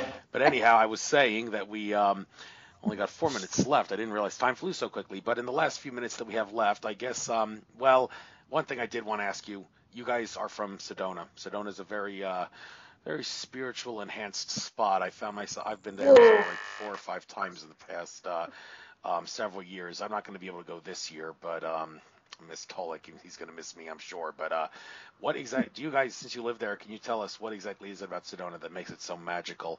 And then after that, you guys can get out anything that you like to get out. Please give out your contact info and your websites again, and then we'll call it a show. Okay. All right. Well, I've been coming here for over 20 years. I felt very drawn when I first came. I felt the energies of the vortexes. There's a lot of talk about many things that we could talk far more than 3 minutes on. About the uniqueness and, the energy. It's great having a spiritual community of like-minded people. We hold gatherings and, a lot of people are drawn here. Their guidance is telling them to be here because this is like, a real spiritual light city that's coming online in a very strong way. You want to add anything? Quick? Yeah, well, the Galactics have explained it to me as it's the new Mecca for the Golden Age. It's like a spiritual Mecca, and for a long time, this has been a place of healing for natives from around the Americas that come here in pilgrimage for healing, and so it's magical in that the rocks have a high iron content, and so it creates this like magnetic pull. And well, not only that, there's crystals underneath. There's there's a lot going on, but I see that we're dropping out of time, and so I would love to let everybody know that we also have another website for our 7th Seal Summit. That's 7thsealsummit.com, whereby we'll be gathering for quite an amazing event in July. I don't know if you can make that one or not, but it's the 2nd annual 7th Seal Summit, and it's a 3-day event this year, just packed with all kinds of activations, meditations, sound journeys. We have some amazing speakers. We have a keynote speaker that we'll be announcing shortly that's very exciting, and the website is not up yet for purchasing tickets, but you can check in at deepdisclosure.com, and we'll definitely announce. I believe we're Okay, well, it will be in days, Yeah. so you could just check back. But yeah, the deep disclosure will announce exactly when it's functioning for ticket purchase. Yeah, and you can always go to Deep Disclosure and see our current what we're up to, current events, different radio appearances, and of course our website, Seventh Seal Codes and DivineSM.com. Oh, one last remark. We are going to do another segment on with Tolec on the 27th of this month. Yeah, we're recording on the 27th, so it'll be It'll release on the 28th. the 7th episode of Deep Disclosure. Oh, great. I won't be able to listen to that, though, live, because I'm actually going to be on my way to India for the International Yoga Festival. But well, we don't do it live. We It's a don't do it. podcast. Oh, okay. And then, yeah. Listen when you can.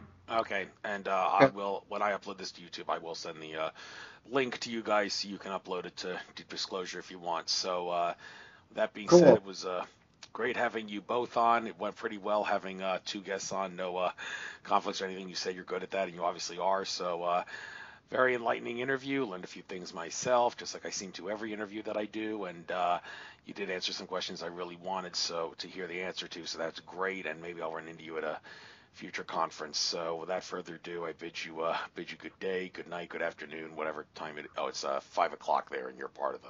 It's been our pleasure. Thank you so much. Look forward to maybe coming back as you wish. All right. All right. Take care now. Bye bye.